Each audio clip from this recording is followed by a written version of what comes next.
Hello again, everybody. This is James Bartley, and you're watching and listening to the Cosmic Switchboard Show, the members section, and you've been listening to our very special guest, Larry Warren.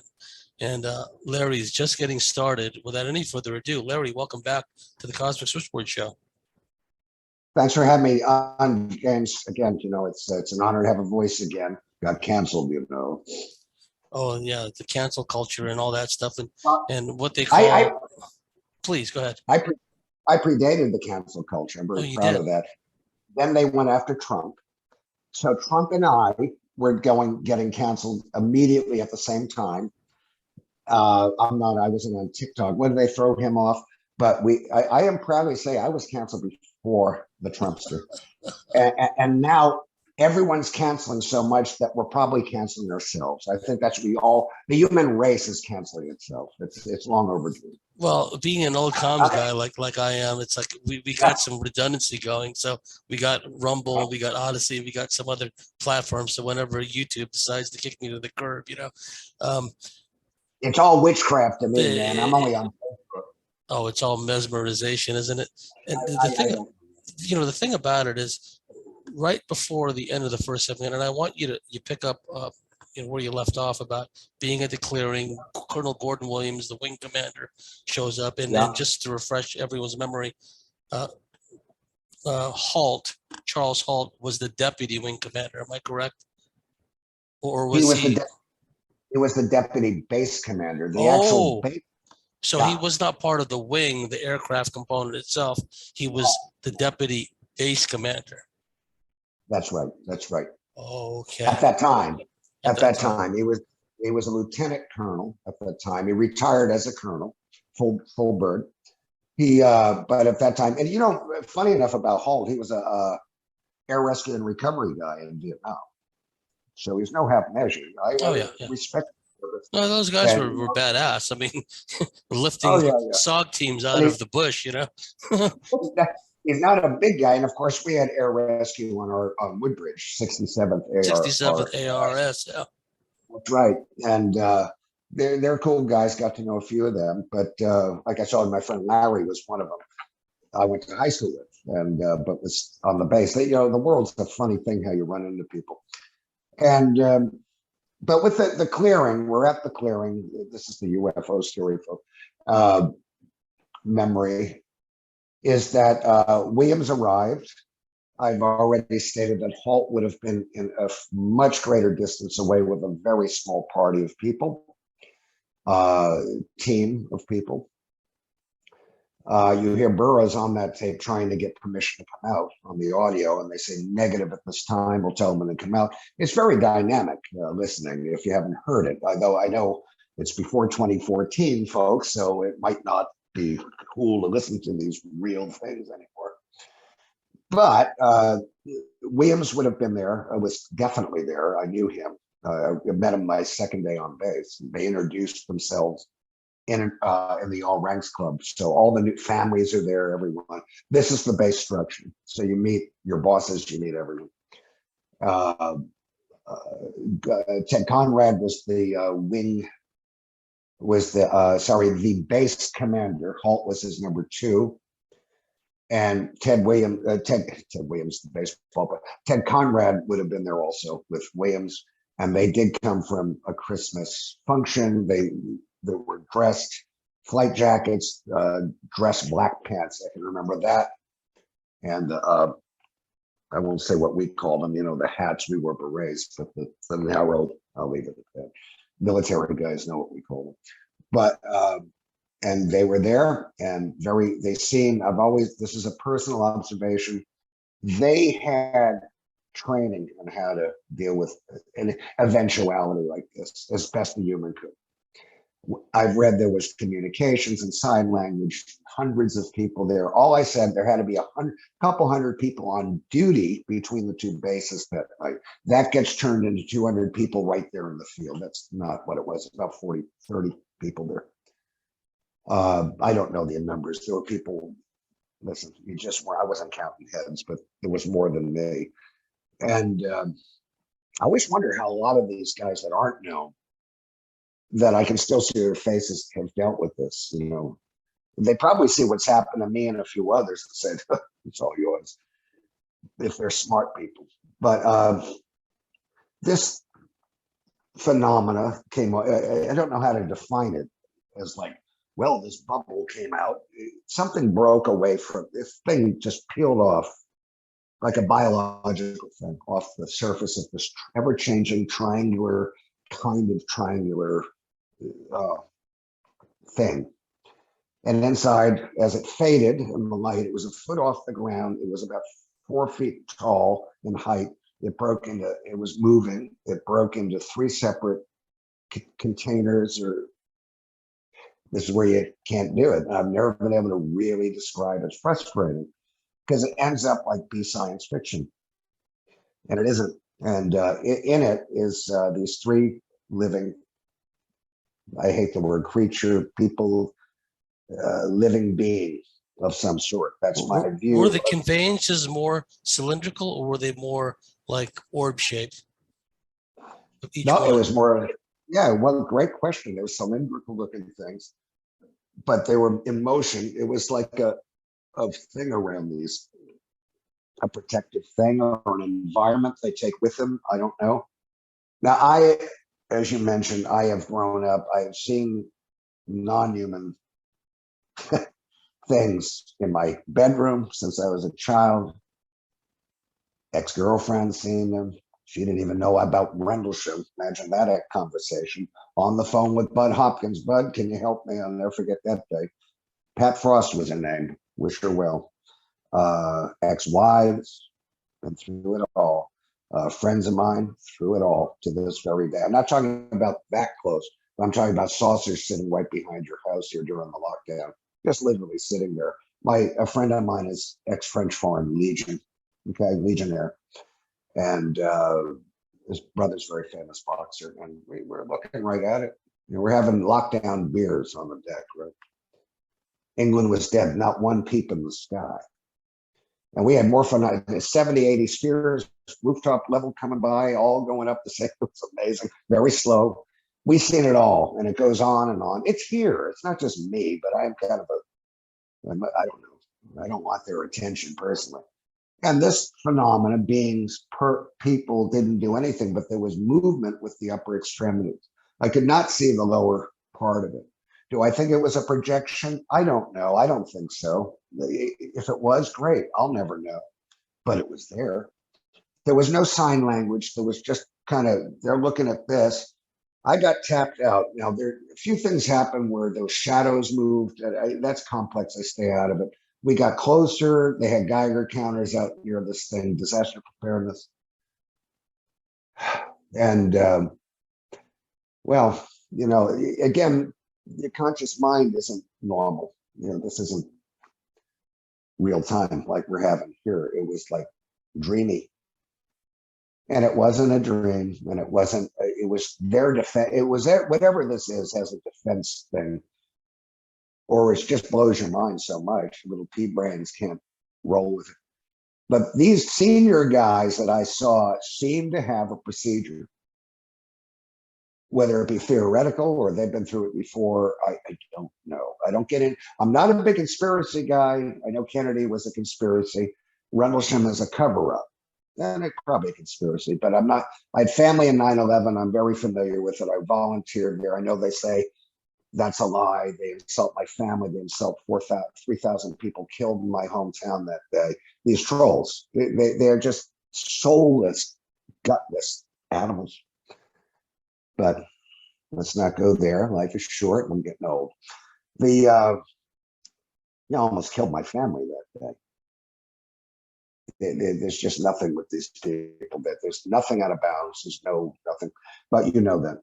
I hope your listeners haven't experienced that. That's the key, because you know, I can handle that kind of thing, but I wouldn't wish it on no one. The other thing is, and I have only opinion, because even in our debrief, which came the next, well, hours later, because this was into the next day by now, I was on site maybe 45 minutes to an hour. I'm not sure. Robert Ball, who has verified the events, he is also the guy that said, like Master Sergeant Gulius on CNN, on the 3-part special assignment. It's on YouTube, kids. We saw vehicles containing people or another life form. Why am I the only one that's going to say Larry's the only one? It's there. It's on CNN, man. Other people, they were there. But that's Larry. And give credit where credit's due. Linda Moulton Howe in that phone conference with you and Bustinza, in so many words, Bustinza confirmed the life forms. Yeah, well, Adrian confirmed everything way back, and Robbins put it in the transcript. Larry Fawcett did a phone interview with him, a telephone. You remember those in '83? And Adrian is funny. He's all over the place sometimes. I can tell you, he deals with this the best he can. He verified everything. No one that's been approached said, "Oh, Larry was lying." That never happened. No one ever said that. Even Chuck DeCaro, because I sent Chuck. I'm the guy. I was the go-to guy at CNN. I'm the only one that blacked out. This is 40 years ago. Everyone else is all in silhouette, blacked out. Greg was on it. Captain Mike Verano. He took the film to the F-15, F-16, whatever they were then. That flew to Germany. Gordon Williams rode with them. That's the actual motion picture of this UFO. So that's verified by other people, but I was the first to say any of it. I was first to say about medical effects. I know John's gotten payouts allegedly from this. Where's mine? Mine's documented. My military record's classified to this day. One of the trolls, a woman we call SC, bless her soul, wrote, I mean, they start to believe their own enchantment. She had my SSAN. They had to be told legally, you've got to remove that from all your attacks. And they did do that. Isn't that kind? But it was out there. Next thing I know, it's she writes to the Department of Defense for Military Affairs, demanding to know that I was stolen valor. We have a man named Larry Warren here in England claiming to be this. Here's his number. He claims he was at that. They wrote back, and this is how nuts these people are. They publish when they get shot down and say, we're all part of a cover-up. They wrote back and said, Mrs. whatever, at Mrs. SC. If she is a Mrs., I don't know what she's doing these days. A lot of Mrs. and Misters there. She said,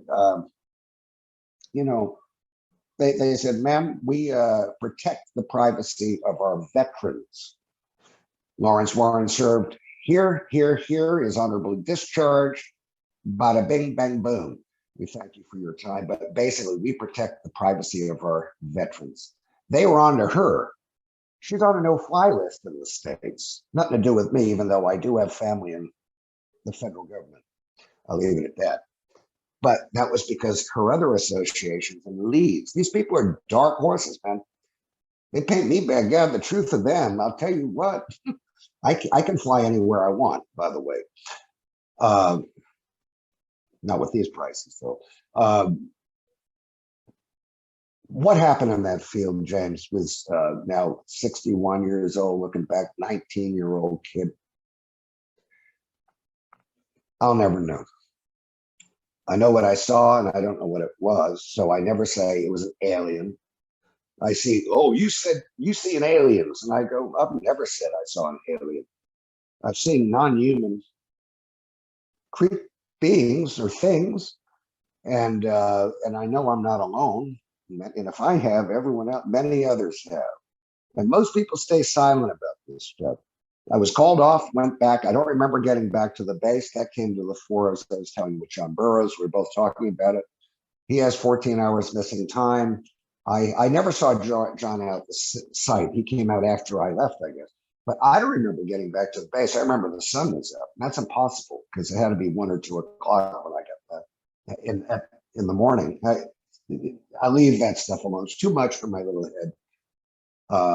Things to come out later. And that's why they don't want us all in the same room. I always have been I wrote a letter to the Air Force Times in 1985, horribly typed. You know it's me if it's spelled bad. Proof anyone can write a book. And I wrote it to him basically asking the Air Force Times, a letter to the editor, to really get people to come forward. I went through this, and this. If you were there, would you come forward to lend a voice to this to get congressional hearings. This was going on back in '85, folks, right? This type of push for, well, it's all coming out next year, the UFO thing. God, man, I'm an old man now and it has done nothing. It's just gone even worse. It's reverted. So within hours, I was feeling effects of whatever I was at. I was definitely in a shock, kind of shocky. I wanted my mother. I mean, any guy knows from mama's stories. Now, we had a phone. I went to the chow hall and Greg was there. We had not been contained. They say if you get around something from outer space or wherever it's from, they contain you. Oh, my battery's running low on this. Can you bear with me? Are you there? Yes, I can. Yeah, no, I'm going to take you with me. I have to play. This is what you get getting old guys on your show. The battery is low. And hold on. The excitement never ends with me, folks. Hold on. Oh, dear. Yeah. I got the picture of you and Greg Batram up. Yeah. Yeah, Greg, he was a great guy. And I miss him. Can't reach him. I spoke to him on the phone in about '84. Come on, you. Oh, good. Now we got juice, I hope. Yeah. And we covered a lot of ground, but since then, he's from the St. Louis area. I've never had contact with him again. I think he's rather in that group that say, well, I'm not going to go through what this guy's gone through, If you need to grab a chair, Larry, I'll wait for you. No, I have a chair. I've moved. I had to go Okay. to my power source. I hope it's doing what it. Oh, no, I can hear you fine. See you fine. Yeah. So I'm there. I'm sitting and I'm in just a different room in the mansion. It's a joke, by the way. I'll never forget the thing. And it's part of me. It's part of my family. And Greg was there when you made the phone call to your mom. Yeah, I called. We were at the chow hall. Thank you for bringing me back to that. And really confused. He was out there. He saw me arrive on site. They were going back. I didn't remember him in the field though. As he describes on CNN, by the way. Oh yeah, all that goes on. And I called my mom. I said, I'm going to call my mom. Got on the payphone, reversed the charges. It was still late night in America. My mom's best friend, Sue, is next door, next apartment, comes over. They chain smoke and have coffees and do whatever girls do. The Golden Girls, I call them. And it was before Golden Girls. And I called my mother and I can remember saying, Ma, you won't believe a UFO went near the base and I saw it and she wasn't there anymore. I called back. I reversed the charges, by the way. I called the operator, not realizing we have ComSec, every phone is communication security. Yeah. Well, that's how stupid I was, right? Because and the phone, the charges were reversed. I called the operator, I said, I've been cut off. And this woman, it was, Greg's outside the phone box. It was the classic English phone box near the chow hall. And she goes, are you calling from the base? And I go, yeah. And she goes, you were cut off, disconnected at the base. And the phone hung up. And I looked at it, I said, I'm screwed. And we both ran back to the dorm. Then we got notes up from the day room. I did. And we had to show up at Malcolm Ziegler, his office by about 11 that morning. And we're dealing with effects of being exposed to something, all of us. I was. And is that exciting? Is that an exciting view? Oh, yeah. But it looks like I'm in heaven. Look at that. Look at that lighting. Anyway, it's the artist in me. So I painted those, by the way. I hear I buy art and then sign my name to it. But I'll do this. I'll move this way. Sorry, folks. You give old people these witchcraft devices and they don't know how to use them. I don't. We get to Ziegler's. There was NSA there. There are Armed Forces Security Services and Department of Navy. And the guy was O&I, and his name was Richardson. Verified. He ran the office for London. I didn't know that then. I remembered his name. And Navy conducted our debriefs. And Office of Naval Intelligence, correct? Absolutely. I didn't know what NSA was then. I didn't, CIA was all over the base. I know that now. I know our chief of security police was a CIA asset. Didn't know that then. Inserted onto the base even before the incidents. I guess that's a common thing. It's quite interesting. But AFOSI had nothing to do with me other than trying to set me up on when I came back from Amsterdam in '81, saying I had hash which I did. I woke up with narco dogs in my room, and it was always trying to mess with me, and others. They did it too. And yeah, so we were debriefed, and all that's recounted, and they didn't say it was aliens. They said it was off-Earth technology, off-Earth something. I remember off-Earth, and they've known about it longer than any of us in the room, and blah, blah, blah. I've written about it, I've talked about it ad nauseum. They showed us non-narrated,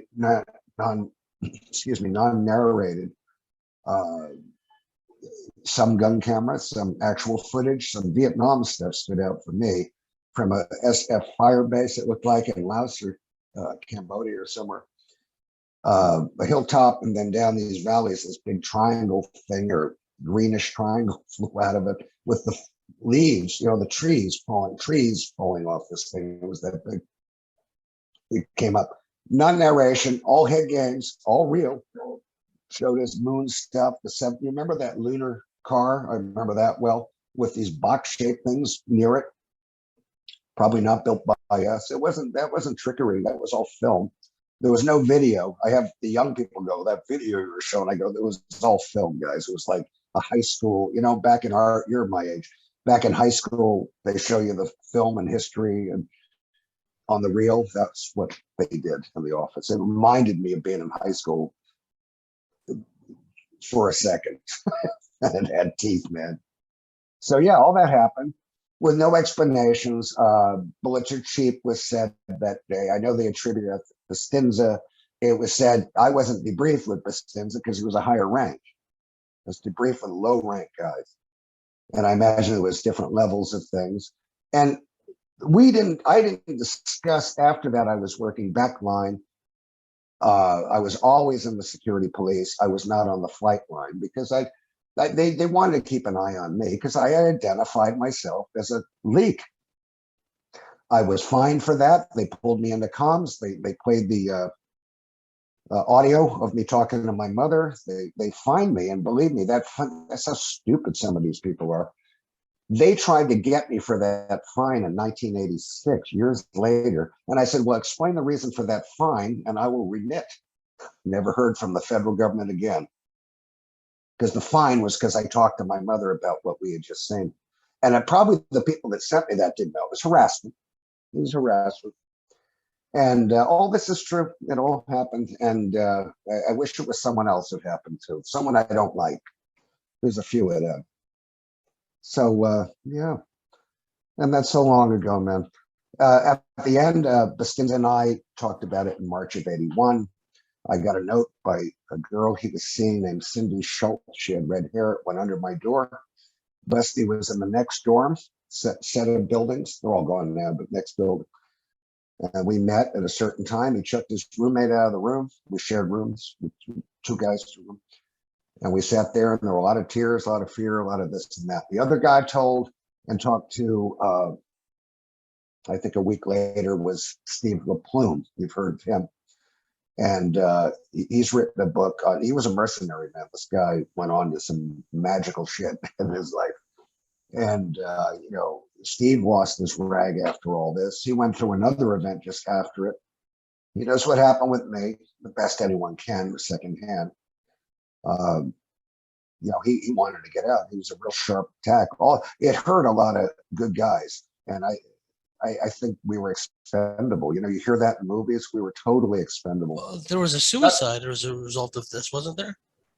There was a suicide. It's denied. It's ignored. I know who it was. And he went through the events. And I think that's where some of the culpability with our command lies, which they like to avoid also, instead of just a UFO thing, because they say, oh, that Larry, and his UFO stories. Yeah, he did. And he went AWOL. They returned him. And you have to be fit for duty, and he wasn't, and they put him back on.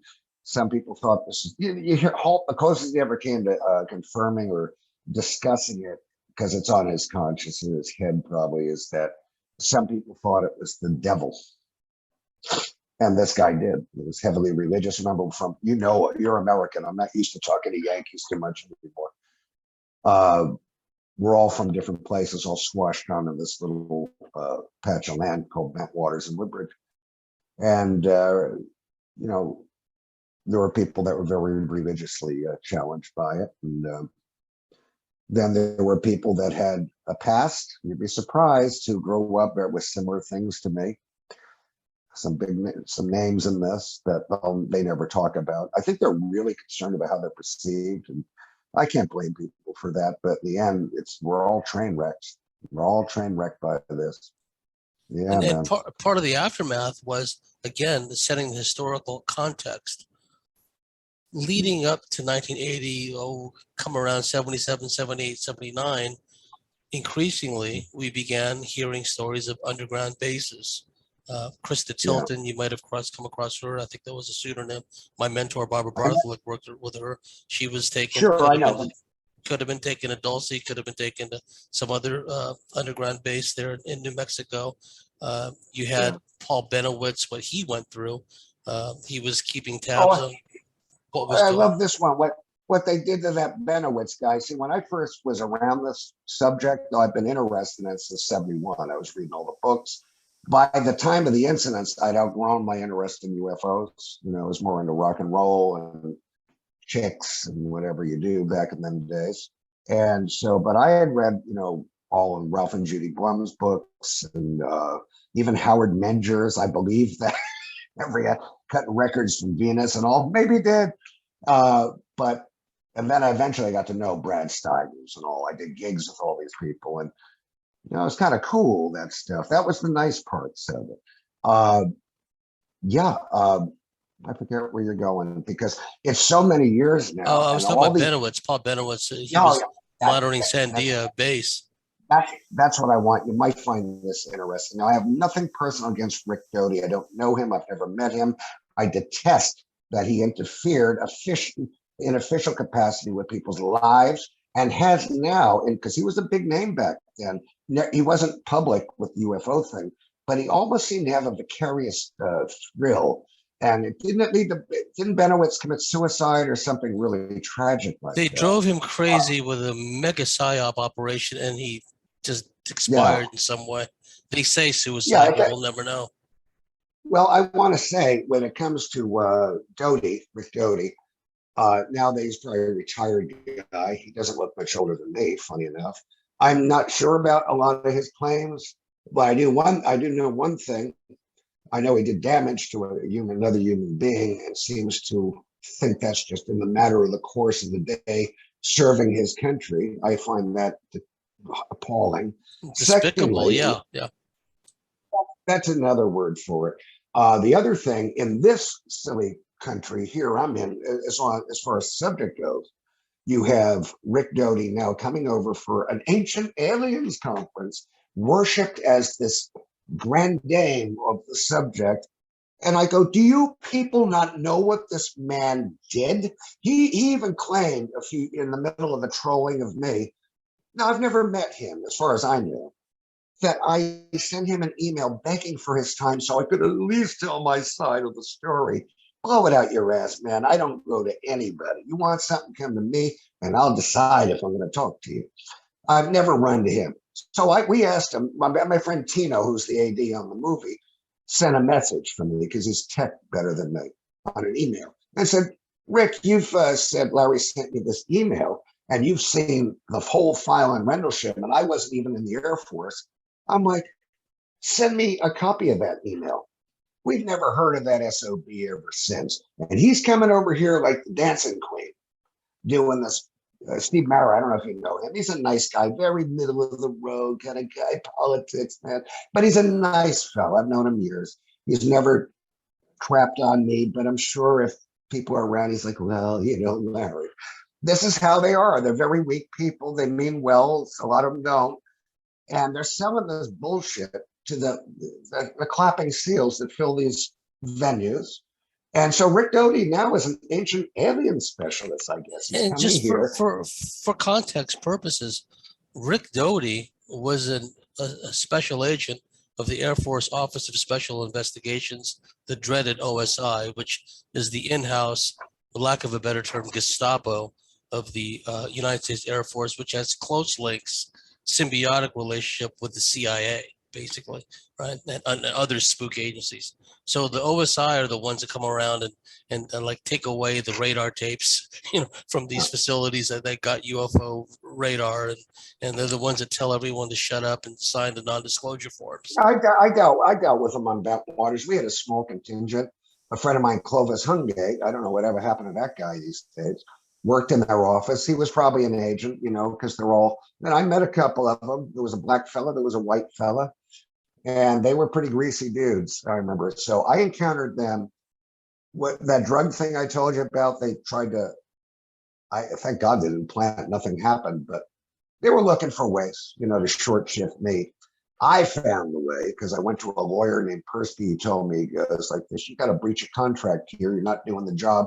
And I wanted to get the hell out of that base. Where they did get me is they gave me an RE code that does not exist. Even Hall goes, that doesn't, it's not on any books, but it does say do not process, nothing follows. I know that now, but it was a fully honorable everything, but keep them out. And people would say, well, you'd be more contained in. No, you're more of a threat inside because you know where to look. You stir things up. Now I understand. I used to not. Well, the damnedest thing is like I was saying about Doty and all that, and he's not alone, but he is a very nefarious person. He doesn't seem very nefarious when you see him speak, but there's something soulless about the man. He don't like it. Send me the email I sent you, brother. Put that out there because I'm not going to let that dog shake its leg anymore. I'm going to call, these people need to be called out, but the subject is so full of really entertainment seekers. What's the newest thing? I'll believe that now. It counts as the last thing, but what's the next thing? And then it's full of, and then there's plenty of good, but everyone's silent because nowadays they don't want to be a troll, man. They don't want to get attacked. No one does, but they're not me. The dynamic is disgusting, and the reinvention of these evil people. Nick Pope, the slander and defamation upon my family's good man. That I would, if he was living in England, I would own whatever. This is the member section, so you can let it rip. Don't try to censor yourself if you don't want to. Well, I don't know. It's just the truth. Make sure on my Napalm page, that's all I got. You advertise this so people can come and get involved with your. Because this won't be a general thing. It won't be out there, will it? Well, hello. The more people sign up, become a member of the Cosmos Sports Show, the more they'll have access to this. But what I may do down the track is, I may put out the part 2, for general purposes to really stir the shit. Hey, it needs stirring, brother. But anyway, yeah, let's plug. I don't know how to tag and all this. Plug this your membership thing and your site on my page. The only thing I got, but there's some heavy heads on there. They stay quiet most of the time, but there's a lot of witnesses on there too. And let's get them on your thing. But I'm just happy to do this. I hope your members are all well. Well, yeah, and I don't want to put anyone on the spot, but if Steve Longero wants to come out, share whatever he's comfortable with, and any of the others that want to come on, right? Steve would do the show with you anytime, I'm sure, but he's living in Vegas now. And I got to hang out with him a few years ago. I hadn't seen him in 38 years. And when we were in tech school, we lived on Domino's Pizza down in Texas. And I never heard of Domino's. It was kind of a new chain then. And I looked at him. First thing I see here in Holmfirth in the UK, I went Domino's. And it was like no time went on. Then we got shit-faced, I'm telling you. But yeah, this is the nature of the beast. Rendlesham, I'm very proud. I am the guy that got it out from the inside out. I hear of all these anonymous people did this and that. They did shit, man. I got the Halt memo out because of my information. I didn't file for it. The actual guy that did that, I forget, but he ran cause. Peter Gersten. Yeah, Peter Gersten, Citizens Against UFO Secrecy. Yeah, they got it out, but my information was the basis of the FOIA. And the Halt tape was given to me by the Japanese, Junichi Aoi, upon television. Played it for me in Connecticut. I went to Japan, did a month of TV for all this in '84. So this ain't new, kids with unsolved mysteries. And I said, they didn't pay me. I could have made 50 grand easy. I got $1,000. I wanted to take my brother. They wouldn't let me. So, and I spent everything on, I got robbed there. But I got the tape. The first thing I did I try to monetize it? Well, the English did. Some of them over here that had it, but didn't put it out. Even before that, they were all selling it. They sold the Halt document was sent to help them to the News of the World for 25,000 1983 pounds, man. I never made money off any of this. I remember the National Enquirer. There was this snake named, well, I won't call him a snake because he's deceased, but Mike Luckman. He was a New York kind of PR dude, and he was a National Enquirer boy, so he'd sell stories for them. And I got a call from him. I don't know how I did. He said, I can sell that for $5 grand, the Halt memo. And I go, oh, $5. Remember, I'm a young guy. I go, there's a Harley there, or there's something, guitar. And I said, my old man, he said, but I'll give you half and I'll keep. Well, my old man says, is your name on that document? And I go, no. And he goes, I think you'll regret selling it if you do. So I didn't. I was tempted, but I've never monetized anything. And I frankly never, I wrote a Times best-selling book, got ripped off, redid it, got ripped off by people close to me. It's always the way, isn't it? So it's never been about Barbara Bartholock told me years ago. Barbara Bartholock told me that, she had spent decades doing all this in-depth research with alien abductees, and then people come along, siphon off her research, and then repackage it and then present it as their own. And that happened to her a number of times. So that's one of the things that, the pitfalls that people like us have to put up with. Now, the point I was making about Paul Bennewitz, and the people really, Rick Doty came on the classic. At the time, it was called UFO Cover Up Live. It was like a 5-hour, you remember that, live TV show. Real quick, James. Me and Burroughs were flown to Los Angeles to Paramount Studios.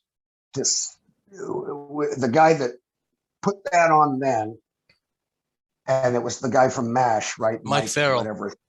And the producer was a guy, I forget his name, and Kurt Brubaker, another guy, and this other cat. Kurt lived in Hollywood, Brentwood, I think. And me and Burroughs were there at Paramount, and they're selling the show to us to come on it. Me and John unanimously told them to go F off. It was the best thing I've ever done. You felt a weird vibe about it because they had Rick Doty. They had Rick Doty in silhouette under the guise of the Falcon. If you remember, that they had the Falcon and the Condor. The Condor was another OSI guy. That was him, huh? Wow. Rick Doty was the Falcon. And Rick Doty said in silhouette, I remember it to this day, he said, and they, electronically altered his voice. He said, I will deceive the people. I will deceive the American people if it's for their own good. That's what he said. Well, he's a knobhead. And let me tell him for his own good, send me that goddamn email that you claim I sent you. Okay, brother, because I'm only down the road from Blackpool. I'll come up and visit you personally when you're talking about ancient aliens and see if you can reduce the damn thing. No threat of violence, just a threat of lay it on the table, brother. This is what they call put up or shut up. And the thing about what he did to Paul Bennewitz, it drove him probably to the brink of madness with all the electronic manipulation and harassment and everything. And for the people that are not familiar with the story, Bennewitz was a scientist, and he noticed all this UFO activity around Sandia base, which is, as you know, where they keep a lot of nuclear weapons and would assemble nuclear weapons. Yes. And there was it was in New Mexico, and there's a lot of UFO activity. He took videotape, and he even, unfortunately, he was dangerously naive. He went to the Air Force and told them all this. He said he determined some kind of SIGINT, signals intelligence, emanating from the aliens, right? And he reckoned that he kind of cracked their code, right? And then along comes, Doty to ruin his life.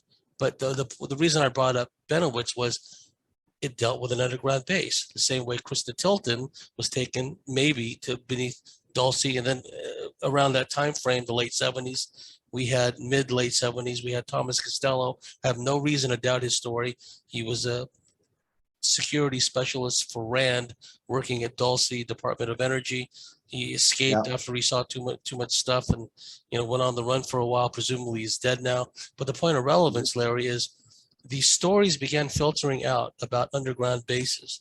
Now, what people don't realize to this day is there's an underground element to the Bentwater story, and you were part of that. So if you don't mind, if you want to get into that part of the story, because that was part of the aftermath of after the debriefing, the harassment, Yeah. the mind control, et cetera, et cetera. Yeah, yeah. That's a part I tend not to. I will talk to you about it, but I have my own views on it. There was, for your folks that don't know, there's an element where the next day we were debriefed standard. Then that night, myself, Sergeant Costanza, and others were picked up. We got hit with an aerosol. That did happen. We were put in a car. All that happened. I'll go real fast. And just to interject really quickly, I've spoken to other MILABs who say that military have approached them, sprayed an aerosol type thing that had kind of a citrusy smell, knocked them out, and then they were taken off to a facility. But I digress. Yeah. Well, I fell out of the car. There was ice on the tarmac. I know we were out near the runway, and I couldn't see. I could hear everything, and I remember this. But now, someone's told me that when this comes down to, oh, you love the Bud Hopkins audio tape caper, the hypnosis tapes that Halt was after, because names 6 guys that were there. He wanted them, and Robbins took them from Bud and sent them to Halt. Mr. Robbins that keeps everything kosher and under the table and will protect the rights of witnesses. Well, he didn't, man. And the same guy that he exposed in his book. Yeah. He sent the names and the information about others who came up in the regression and all that. Yep. Off quietly behind Bud's back too. And fooled David Jacobs into saying it was okay to give it to Halt. But this would be just not long. I knew things were going wrong with that guy for a number of years, but you just, naivety, like you say, you'd say, no, I'm the worst for that. And, but certain members of my family were always wise to it. A lot of people liked him also, but he's very good in the charm school, but he's trained as an actor. He worked on the theater and all this and all that type of thing, and attached himself to many different people. And he's quite good at fooling, and I'm the innocent victim. He isn't. Anyway, away from that, I have memories when that definite incident happened. I fell out of that car and grazed my face on the tarmac, and it was like the icy type black ice. I remember descending. Now the base does have a subterranean element to it. Down there, I have quick flashes, maybe 10 minutes, 15. I was missing for a couple days on the base, and so were some others, verified by other people. They said I was on emergency leave, all this. I come out of there just like you. Anyway, I have memories of something being in a seat, couldn't move your head. There was an opaque, you know how they eventually, even then, they didn't have them, big screen rear projection TVs. Maybe they had them, but it was a screen thing in front of me. It was very surreal. I felt very dopey. And it does detract, because you can say, oh, come on, man, why? But I think it was done via narcotics. We were in a secured facility. We were in somewhere, wing intelligence somewhere. And I think a lot of it was illusion. And I think there was this alien element where this thing's talking in our heads. But was it hypnosis, or was it, but it did not take away from what happened in the field. I believe that thing was done to me and others, so that if we did talk about the incidents and then talked about that element in 1980, you'd been thrown right out of the neighborhood there. And it's very controversial. I don't even think the film Capel Green deals with it, because I think it's just too much for even, remember, these are civvies not involved in UFOs at all. They are now, and they regret it, I think, with what they've seen. Having to tell people to stop. That young guy's taking stills from the movie. We were promoting it too early. It's not my film, but promoting it. And then this guy would draw things on it, on the internet, on the images, and voice bubbles.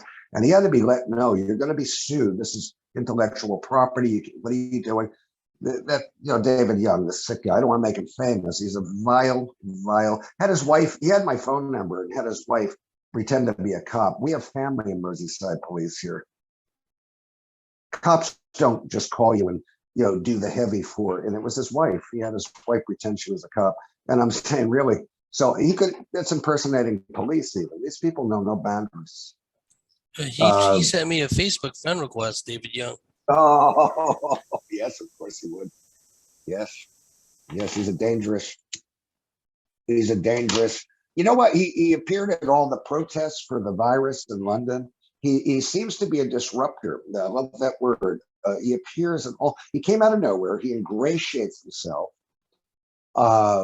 Gets himself in business. That he's got great time, and I'll tell you, he's very. I'd like to see him again. I would. We'd have a chat, but he's a very dangerous individual. He's had to move because we knew his address. Not saying violence here, but I'm saying, this guy.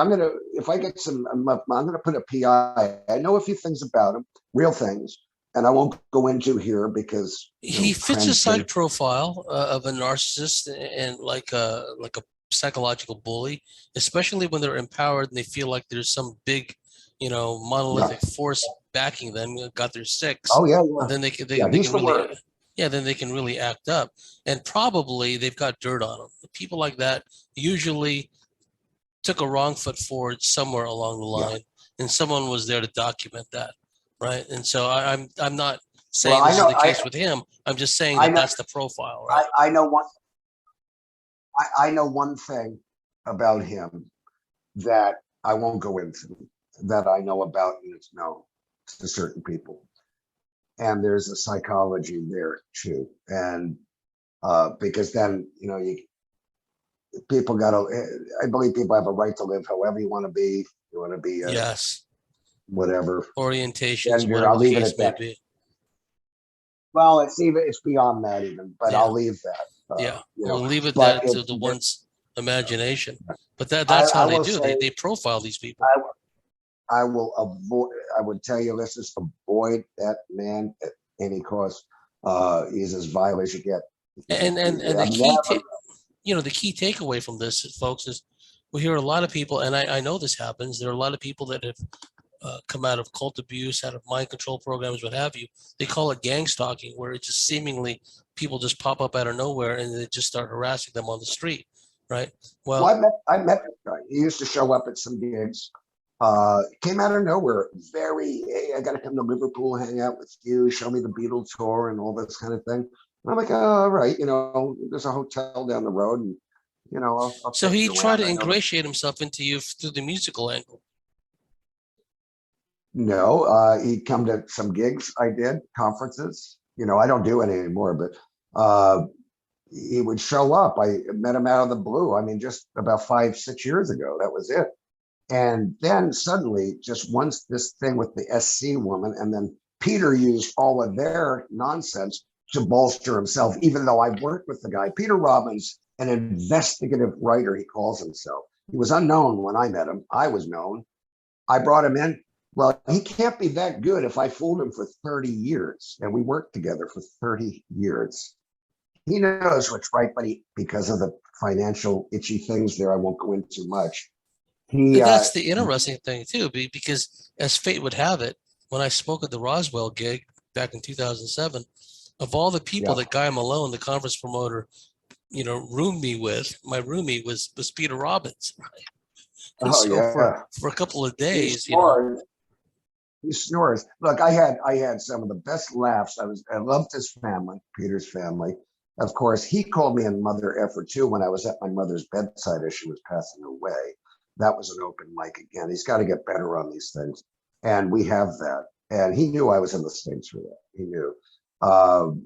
But his parents were lovely people. His sister, Helen, who was a music people. Peter's lived in the shadows of everyone, including me, for years. Bud Hopkins, his sister, Helen, myself. As his sister was here, she'd put a boot right in his ass.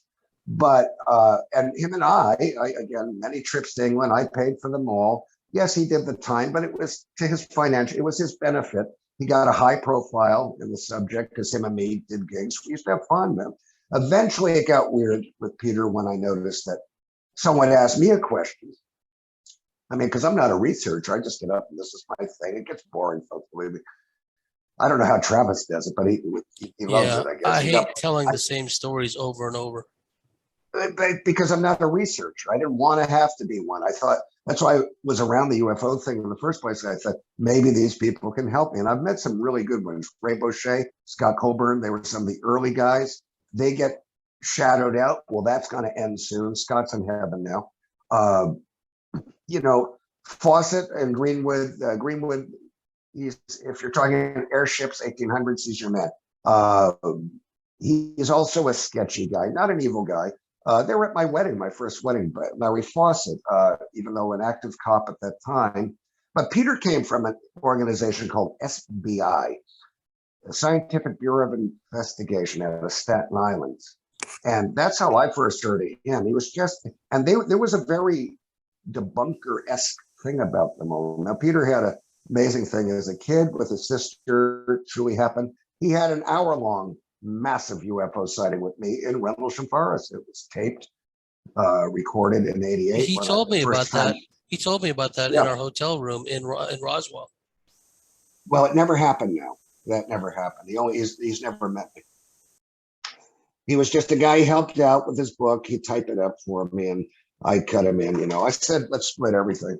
But, yeah, so James, you're lying. It never happened. You never roomed with him. You don't exist. Yeah.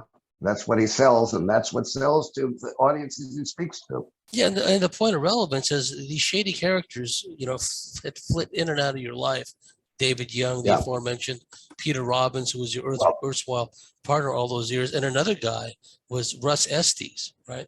Russ Estes, his background was Army Security Agency, which is the Army branch of the, at the time, the National Security Agency. And somehow or other, he wound up being your, lack of a better term, like manager or something, or financial, I don't know. But I can tell you exactly how the Estes thing happened. Is that I met, I'll be damned. I was doing a gig out in somewhere out west so long ago now. And I met Big Rusty and fit. Remember that guy Dan with him with the camera and all? He treated him like a dog. And he said, I have this big production company. I was around showbiz and all. And he goes, how'd you like to live in Cal? And I was associated with another organization that was in Cal, and that was easy to do.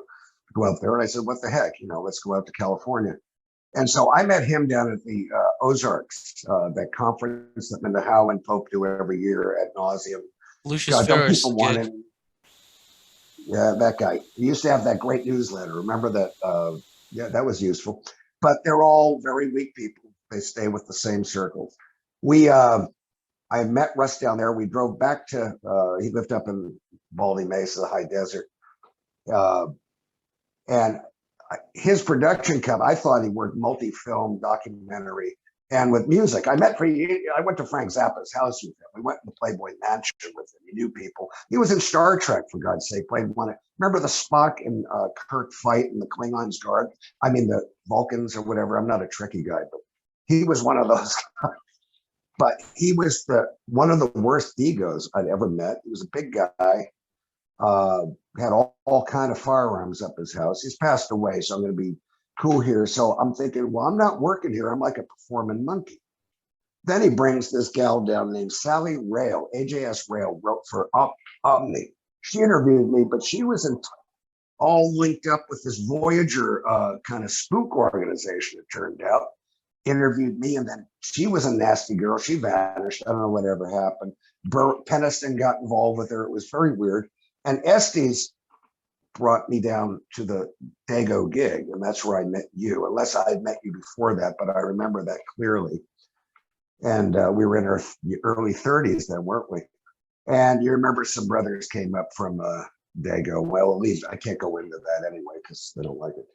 And Russ was nervous with that. And Melinda Leslie was there tossing me around. God bless her soul. I love that girl. And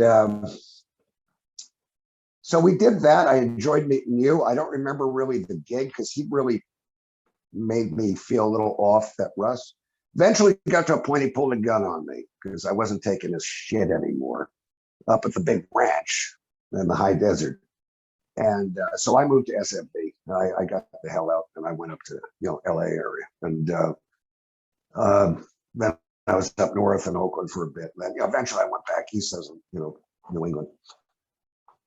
But he was an experience. And then as time went by, I couldn't wait to get away from the son of a bitch. As soon as we get back, some years later, he co-authored a book with Kevin Randall, the other charming guy, who only said to me once when I met him, he goes, "How come you didn't put me in your book in the credits?" I said, "Because And you're by an that asshole." time, Kevin had morphed into Dr. Kevin Randall, psychologist, alien abduction debunker.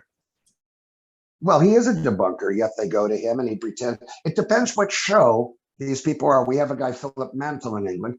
He's a nice enough guy, isn't he? But he's weak.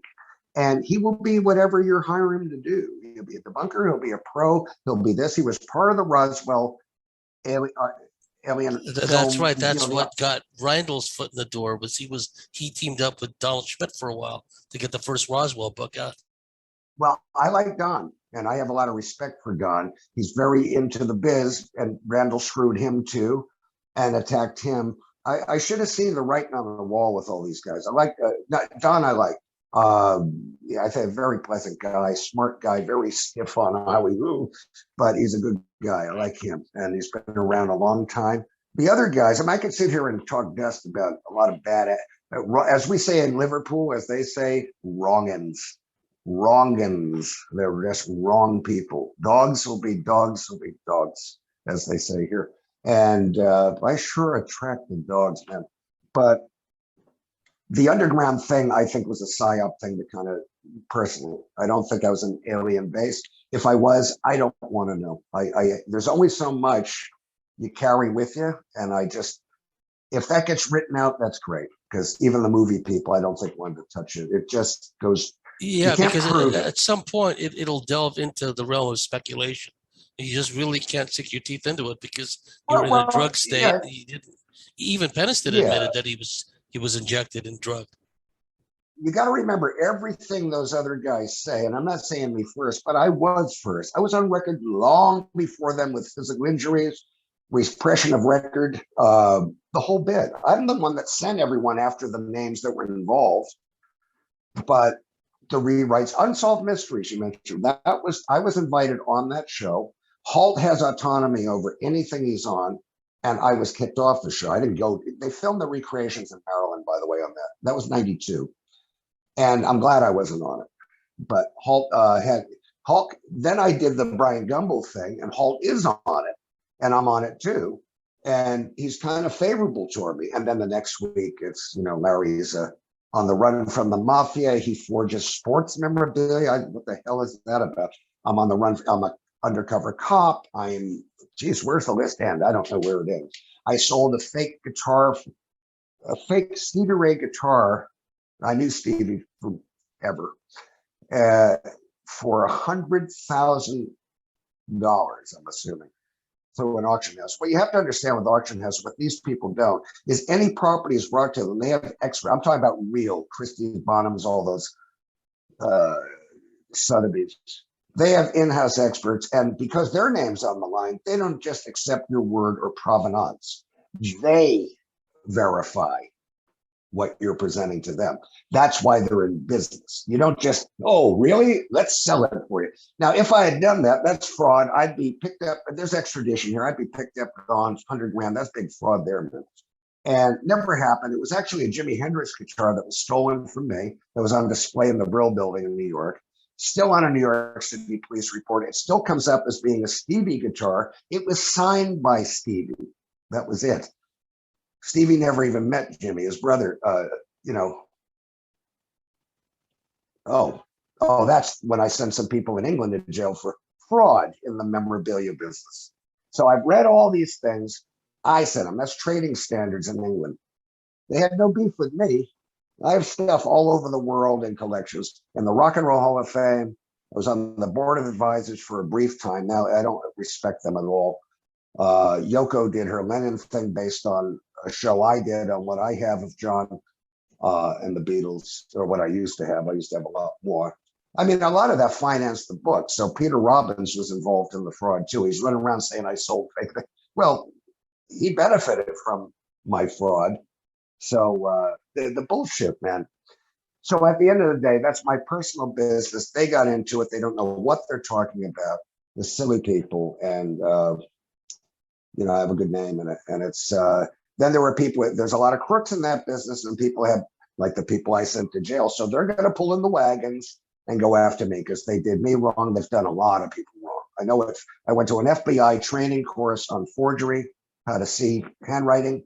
I'm not an expert, but I'm way the hell better than when I bought my first fake Beatle autograph back in the 80s, which only went for $400 back then. Real Beatle, now they go for over 10 grand. So you have to learn because you're going to lose and get burned because forgery it's a huge where money is. So you have to educate yourself. I had auction houses coming to me to verify things. Historically, I knew a lot of the performers. I've had access to people around, a lot of them to this very day, some that are alive, and can check out most things. And if it comes from me, my name's on it. So fraudulent people don't attach their name to criminal enterprise unless you're a mentally retarded person. It just wouldn't be a right thing. That's the picture. That's on tour Robert Plant. That's me with a mustache no one was wearing in the 80s. Andy Gibb just below me, not long before he passed away. That's Ula from Bette Midler's Harlots, one of the mermaid girls, with the wheelchairs. Phoebe Snow on the far left. Dear friend of mine, Peter says I never knew her. A very good friend of mine wrote a song about me called Touch Your Soul on her last album. And Chrissy Faith, who was one of Robert's backup singers. Also Rupert Holmes. Have you ever heard the song Him? And Pina Colada, that's her singing on that with him. Blah, blah, blah. That's just 1 second of my life around that stuff. But I really don't, you can say I don't believe the UFO thing. It's hard to believe. How can you? But when you start going after my personal life, unless I did something legitimately wrong, you better back it up, man. But in this UFO little world, it can cause you damage though, too, because people are afraid of, what the hell is this? And they're very good at how they present and twist facts. They're excellent. I'm not nefarious like that. I'll just tell the truth and burn their beans, So the Rendlesham. Oh, please continue. I'm just rambling. Well, no. A couple of things that I'd like you to touch on, before we finish today, and I definitely can ask you to come back at some point. I hope so. There was, and you refresh my memory about it because I met John Lear way back when, and when you refresh my memory, I do remember him now saying something about you being out there at the test site along with Gene Huff, along with Bob Lazar, because again, from a historical standpoint, Rendlesham was December 80. Bob Lazar didn't come out till at least, the 89. expose with George Knapp in 89. But I met him before that. You met him before that. Now tell that story, and also tell the Jackie Gleason story, which I'd love to hear from you. But start with the Gene Huff, Bob Lazar story. And then can we finish with just a plug on the movie and how it began? Absolutely. Let it rip. You'll probably have all your members quit by now, but the Jackie one, I just found my real autograph of when I met Jackie anyway, but I'll send that to you. John Lear would show up at gigs I do on the East Coast. He was flying for a cargo express company. Everyone knows about John. He just passed away. Now I have to say, I thought John always, at the end of his, toward the end, with some of the things he put out, was having fun with people. I truly do. Was he a connected guy? Beyond belief. He always supported me. Always. He'd come to gigs. That's John Lear, William P.'s son. This guy's all his credentials and all. And I just found a very pleasant guy. And then, and this is in the mid 80s, 85-ish. I was very active at the gigs and all back then. And I was going through a divorce in 88. I was in Manhattan. And that's what it was around the time. Okay, the UFO cover-up live when me and Burroughs were out in Hollywood with those idiots and backed out. That was in the autumn of '88.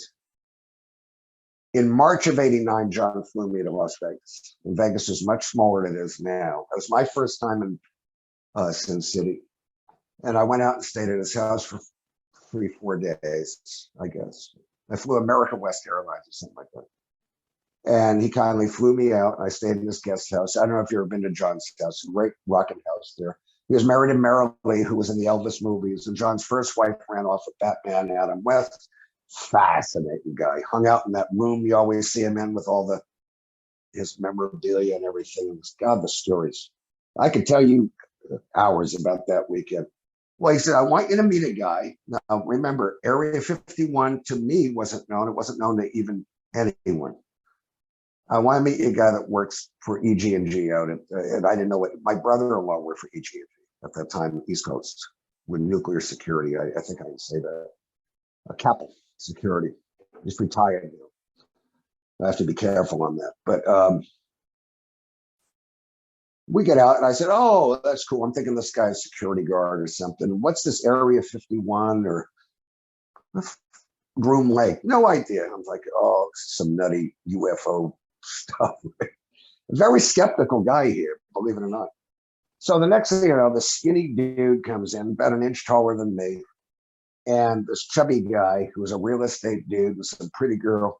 And he goes, well, tonight we're going, John, you know how you talk, we're going fishing at Groom Lake. And I'm like, well, man, I'm not going fishing anywhere, man. I hate fishing.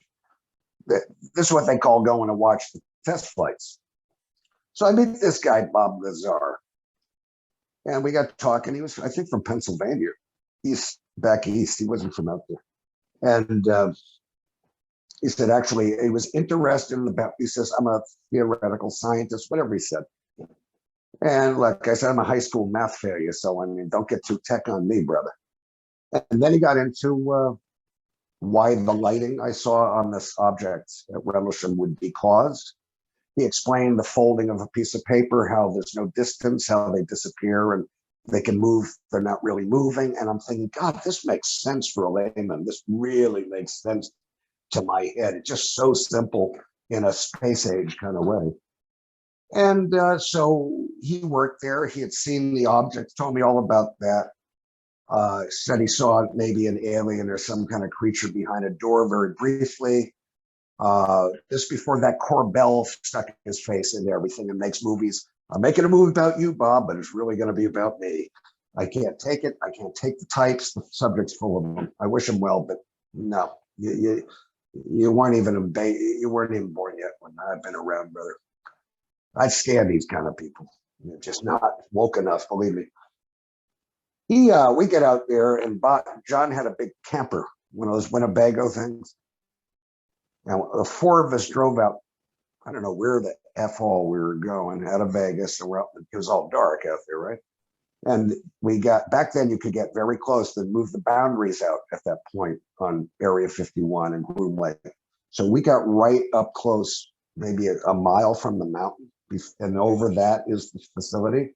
You're like 30 miles from that now, aren't you? 20, I don't know. So we're out there and the night, we're all having a laugh. I'm there. I just said, keep me out of this. I don't have trouble with the thing we're here for, right?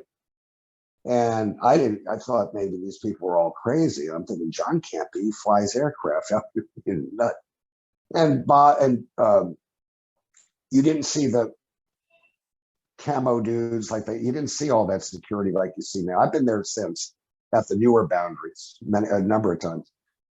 But back then, there weren't patrols like that, but they had these helicopters you couldn't hear. They're upward proper. I didn't think such a thing existed. That came by, you could see it. And I go, what is that? And he goes, that's a chopper from in the base. He goes, I said, you can't hear it. He goes, oh, we got him. Saw it with my own eyes. And that flew over the mountain. That went that way. And then it put its nav lights on when it got over I don't know if it saw us, probably did. 8 o'clock on the dot. Like Bob said, he says, they're going to start running a test flight. He goes, Larry, he's saying to John mostly because John had never seen a UFO at that point. And he's on a telescope because this whole scam was we're sky watchers if we get caught. This is all true. This is ringing a bell because I'm just left out of it. I so wanted to be. And at 8 o'clock, within minutes, this glowing thing came up over. It rode along the mountaintop. It never came out. It never went any higher than a certain level.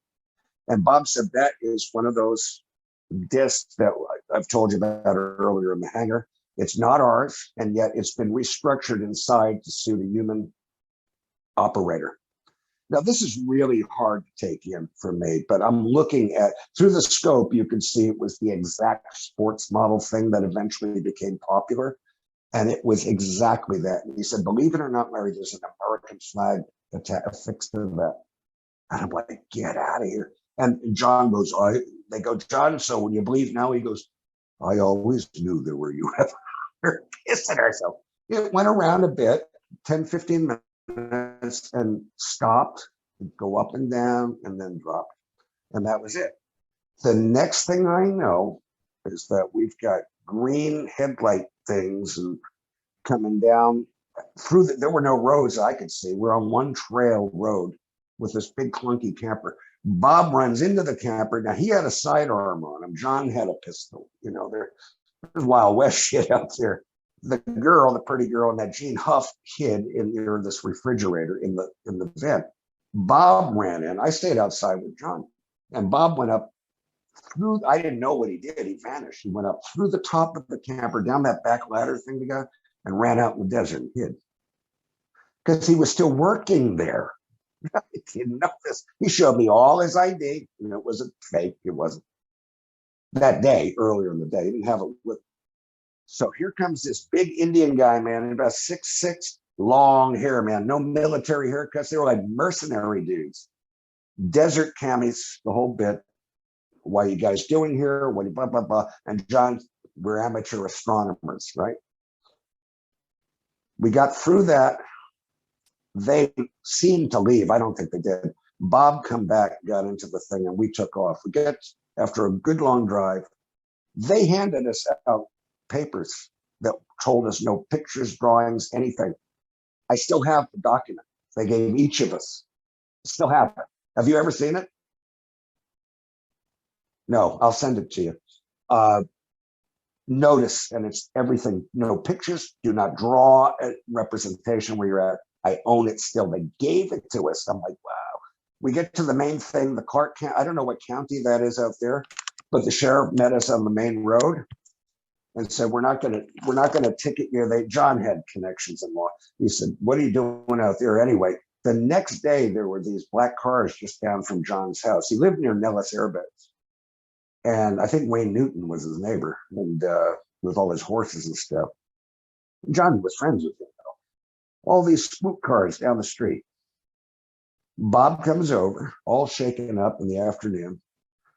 That's the day he was taken to an office in Vegas, and his boss put a gun allegedly to his head or whatever, and said, Bob, it's one thing you know about this shit, because I've heard him tell it.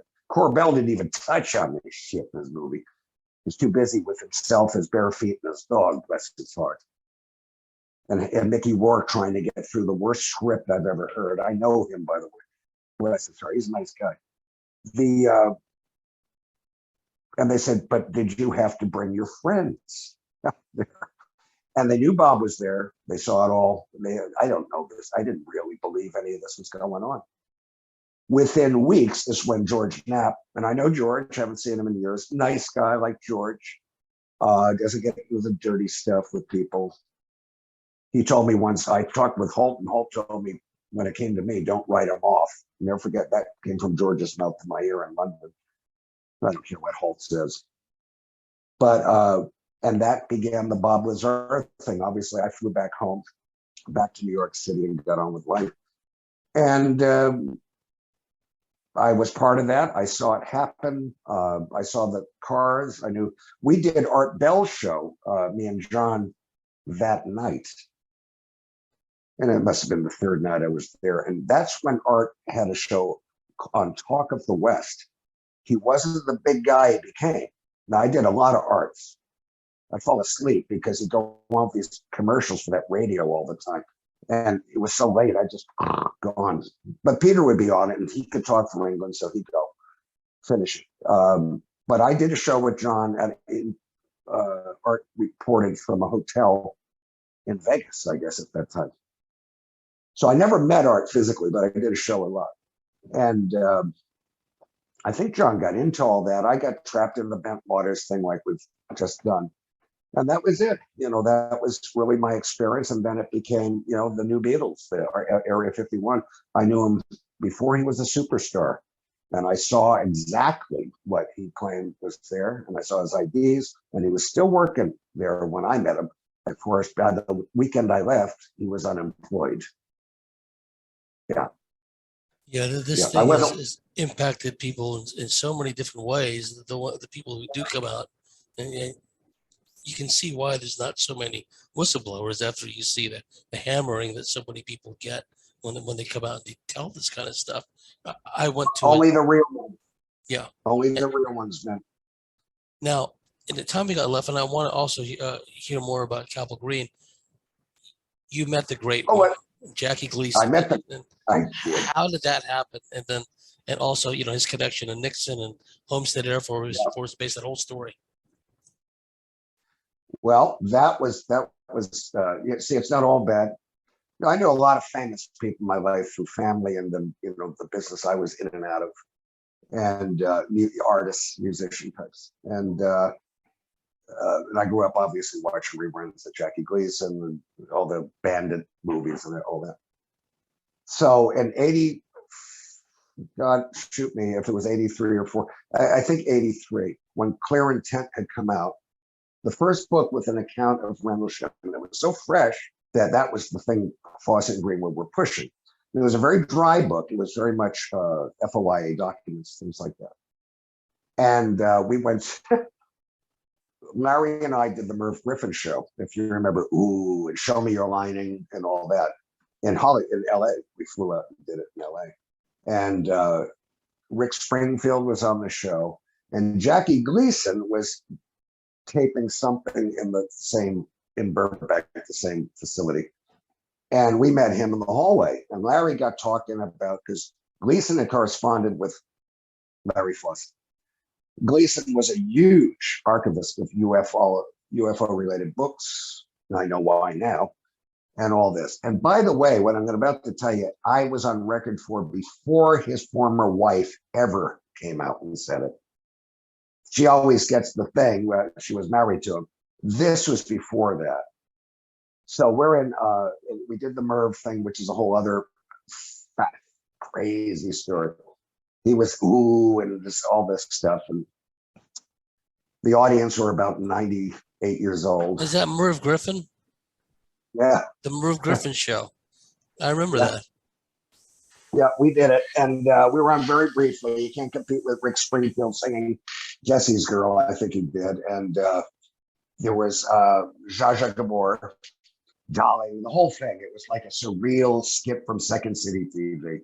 And someone else, and it was just and it kept touching me. I was like, Merv, you gotta chill out there, mister. And we flew back, and Larry got talking to him, and I was talking to Rick Springfield a lot because cool guy. So we get back, and he calls me up. Larry was from New York City. He's from Brooklyn originally, but his cop is still an active cop. He's, Larry, you want to meet the great one, like you just said? And I'm like, which great one?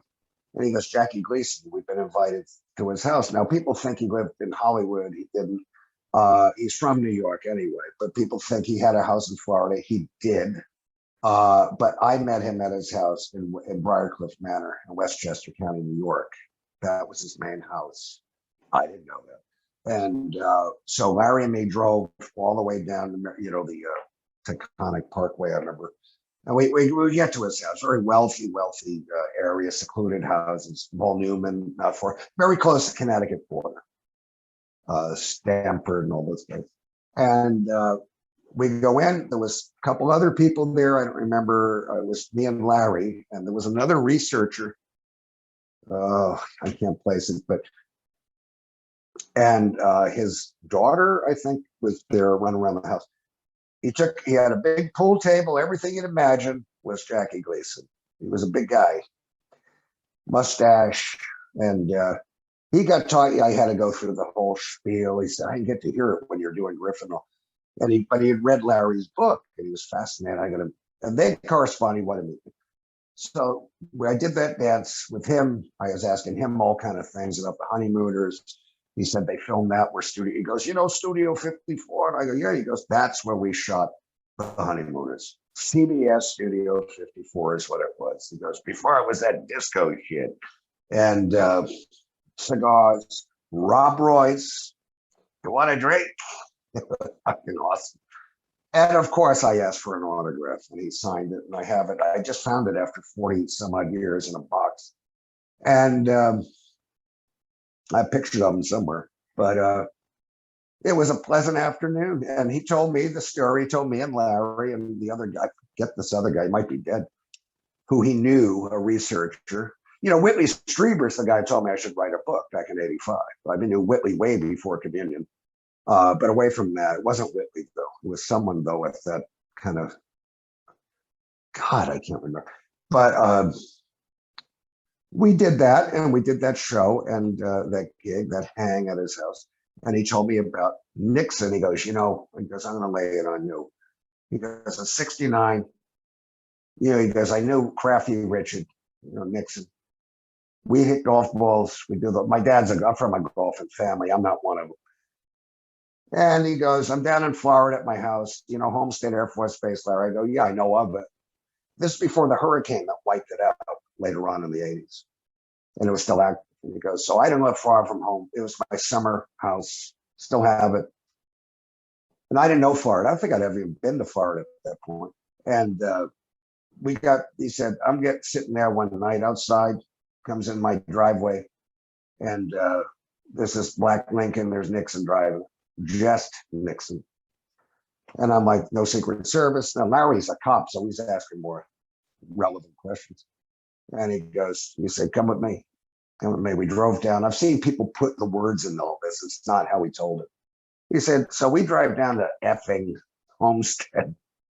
And he goes, and I'd done things for the USO on there back in Vietnam, everything, so I knew a lot of the retired commanders. In we go to the, you guys, main gates in, and he took me to this back section of the base near the runway. And in this normal hangar, it was an underground base. They went in and I've seen this not even told right. He told me exactly.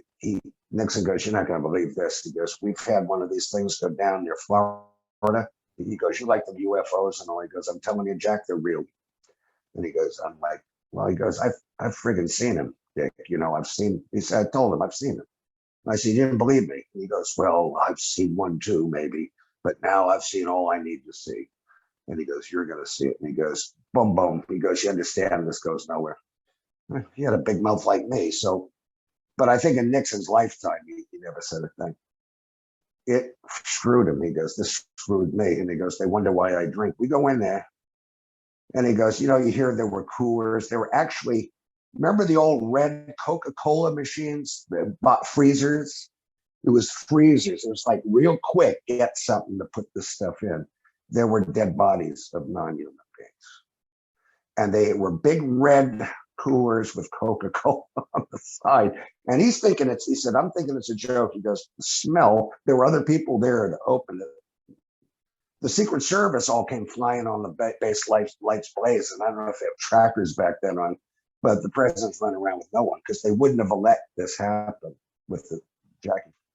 And this is the story he related to me. He didn't see wreckage of any craft, but Nixon, I think, if I recall, and this is secondhand 40 years ago, is that this crash near Florida or was shot down or something. And these are recovered non-humans.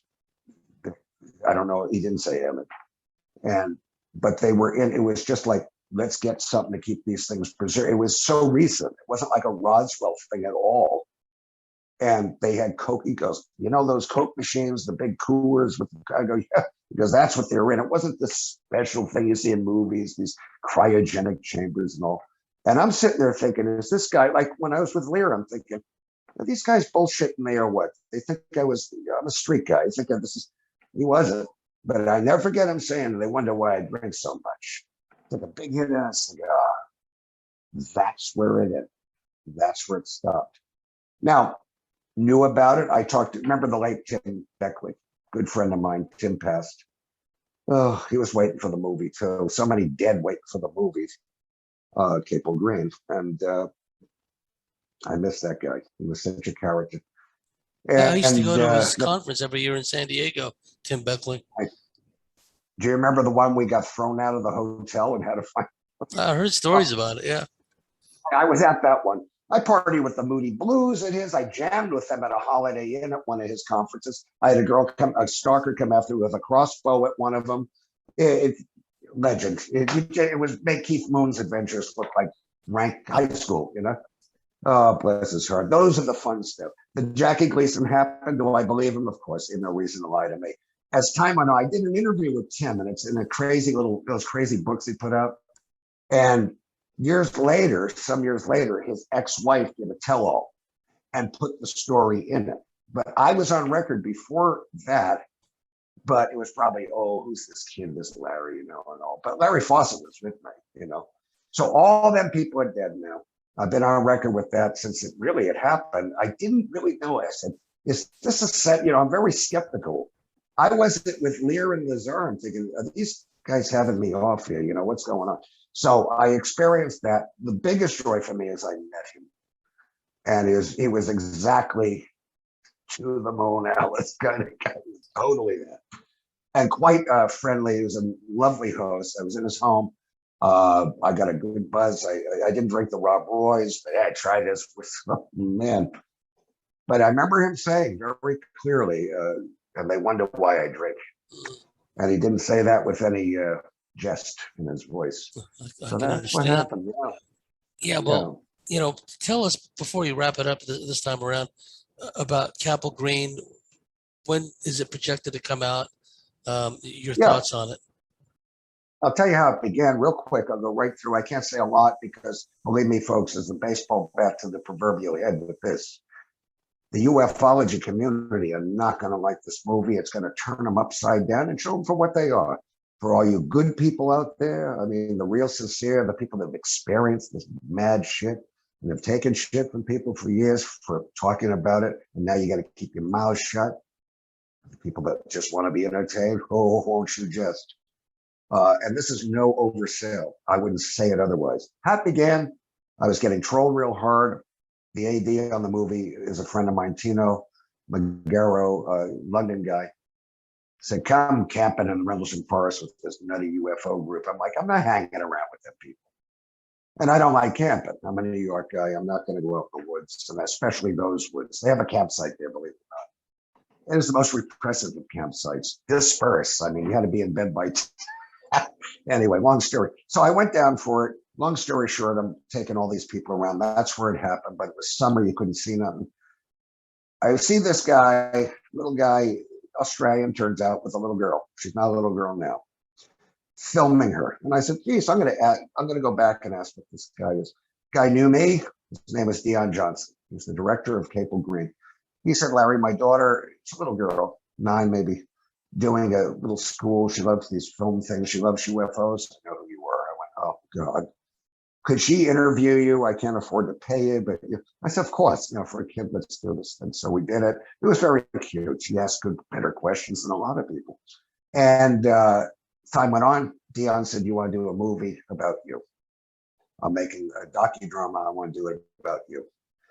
Big mistake, because we brought Gary Hasseltine, the former CID detective for British Transport Police, excellent researcher, did excellent work on the film. Excellent. Better than anyone really has ever put effort into, except for a few, like Ray Boucher. And he did a great job, as that will be seen. Dion called me and they said, this is something I always wanted to do. I've been voice stress analyzed 5 times. I've sent you that. Robbins even had it set me up with one. I passed. You see the email to him. No deception at all. People can argue it. I always say, if I failed, you'd say how real all these things are. Because I passed, you start criticizing. Well, I took an absolutely real polygraph. This was to make the movie go forward. Would you mind? Because people are investing their names and reputations. It was the middle of my trolling era. where if you didn't know me, you'd be going, well, geez, maybe this guy is a wrong end, right? So I had to do it. And Gary, I said, I'll do it. Went to London, met with Pat. You will see this. I can say this because it was in the press. So it became very real once you're wired up. This is a modern era polygraphs. She is not a Jerry Springer app or the Kyle over here, Jeremy Kyle. She does the security clearance for SAS, government. She's done 4,000 criminal cases and all kind of things. She's a real deal. And her husband produced the Michael Palin Around the World series. That was interesting. I'm sitting there. There was one control question. It was about the events. I signed off on. I don't know how these things work. I got wired up a whole bit. 3 cameras going, 2 cameras going. Everyone got effed off out of the house. It was me. It was in her home. Pat didn't have a dog in the fight. Somehow someone knew her, and she said, yeah, I'll be happy to do this. She didn't know about UFOs, Rendlesham, anything. We just were both New Yorkers that way. But she lives in England also. Older than me, professional. One of the top in the business, the head of the society in England, by the way. She goes, Larry, she goes, yeah, I want you to know, because then there were questions I didn't know about. It was the control one. Fascinating. Scared the shit out of me, because I'm thinking, do I really, not that I'm lying, do I really deep down believe? Because these things will get you. She goes, this is why it became real. Even a little lie, you'll fail the test. And I'm like, holy shit. I wonder if all these questions, and you'll see it unfold in real time in the film. It's never been done. And long story short, I can say this, and the other questions are very important. I won't go into them, but there were no tricks or reversing. It was just straight. They have out these things. I passed it, 98%. 98. There was no fail there at all. It made a few people relieved. Our cameraman, Ryan, who worked on James Bond, everything, goes, yeah, I'm glad you passed, because I drove all the way from Brooklyn, from Bristol. If you failed, I would have killed you. So it wasn't relief, but remember, I had my family's name on the line. Not only if I had failed, it would have been, I've been lying to my son all these years, but my family, forget ufology. There was I put my ass on the line here, and big time. Not really knowing what I passed. Have I been telling the truth? Yeah, but can I really accept what I went through? That was what was throwing me. I don't know. Well, I did. I passed it, and no deception, nothing. So the movie began, and the movie, oh my God, it grew into an epic. There's nothing, I can assure you folks, there is nothing like this. All shot in real time. The special effects that you see, these shitty things on these documentaries that are with Nick Popes and all this. He ain't in it, by the way. Well, he might be a little bit. This is the true thing that happened at Rendlesham. Yes, the movie I'm the core of it, because I'm the whistleblower, I'm the guy, but it brought in many witnesses, many people I can't mention names that said enough is enough. I'm going on record. In fact, I think the guy I'm talking to might be involved in this film a little bit. Yeah, I'm Right? looking forward to the final product. Had a good time. Well, it's been 5 years of this. Dion's an artist type guy. All my principal stuff has been done a long time ago. He is this, to a frustration, because I'm a painter. Very technically, he won't let no one work on it with him. He just doesn't. And it's taken a long time. We didn't go for crowdfunding. We didn't go for big people behind us, because we didn't want the direction from the truth being storyboarded away. That's why it's taken 5 years. Listen, James Fox does great work, like him. But he's part of the circle. Yes. That's his bread and butter. I have nothing against James Fox. Bless his heart. However, he took 8 years, but the crap we get for this taking long, that tells me it's very anticipated. We're like number 32 on IMDb on anticipated films. But do folks want it right, or they want it rushed? And that's the key. People are going to be I don't even know the whole film, what's in it. But what I've seen, it is nothing like it at all. And I diminish in it. It's about the story. It's about abuse of power. It's about what happens to whistleblowers. It is the most human thing you've ever seen. It won't tell you where these things come from at all. because then it'd be a fraudulent show like everything else you see on History Channel. So, and storyboarded and agenda driven. Capel Green, you can check it out. There's pages on Facebook for it and all. I think the director and people around it were pushing it. You know, the trailers are brilliant on YouTube. Trailer 5 is the best, but they're so outdated. We started plugging it too soon. Then came the COVID, and then, you know, the whole thing. This thing is not for ufology. We hope they enjoy it. This is for Cannes Film Festival. This is for Toronto Film Festival. This film is a real filmmaker. It's not UFO run-of-the-mill stuff. And people are going to be, there'll be the angry parts of it. There'll be a lot of interference. Believe me, we have teams of lawyers ready to go cock a doodle doo on anyone that tries to screw around with misappropriate property and things like that. And lawsuits will rain down on these, especially in England. Slander, defamation. It will be a whole different game now, not just letters. And so, and they're delusional when they don't think they're going to find out. But the movie's going to squash them anyway. They're nobodies. I probably make more of these people than anyone does. No one knows who are they? You know, they don't know who they are. They want to be known.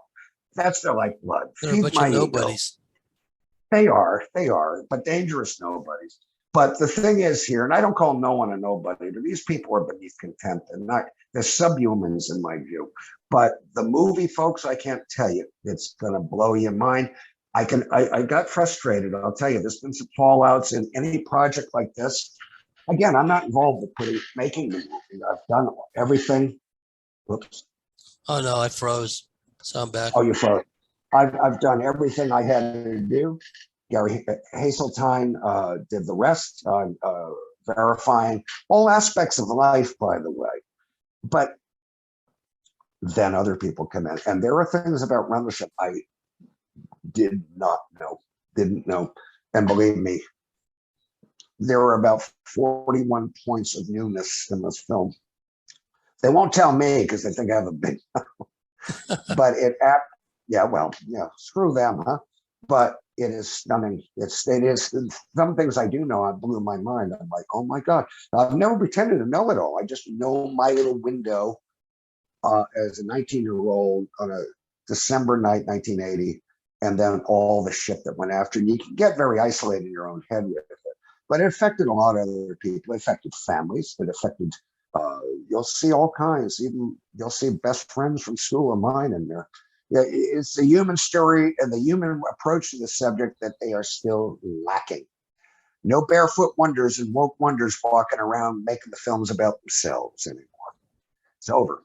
It's over. The era is over. And you will see the pushback on this, not from the government. You'll see it from the UFO community, brother. It's always been a hot potato. Rendlesham Bentwaters has always been a hot potato. They didn't know what to do with it.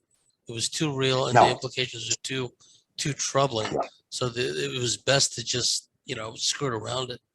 Well, so why are these people in this shit anyway? Why, if it's too much, why the hell are they in it? Yeah, what are they? It's entertainment. They're hobbyists. It's a hobby. They're hobbyists. They feel empowered to, here's my new talk. Well, shove your talk up your ass. I'll tell you real stuff that happens. Yeah. I mean, like with Corbel, there's other questions I'd be asking Lazar. You know what I mean? Instead of some of the things that he said, up till now, it's been very, because if Lear is to be believed, I have no reason to doubt him. But Lear intimated that Lazar, and I give Lazar credit, he's like yourself. He's kept things.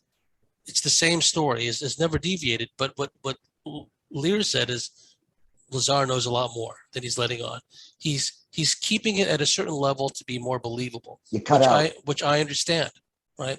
You don't want to blow people out of the water. I understand that. But Corbel won't go in that direction. He wants to just keep it the same generic. And it's less the story now of the implications of having that technology and what's being done with it.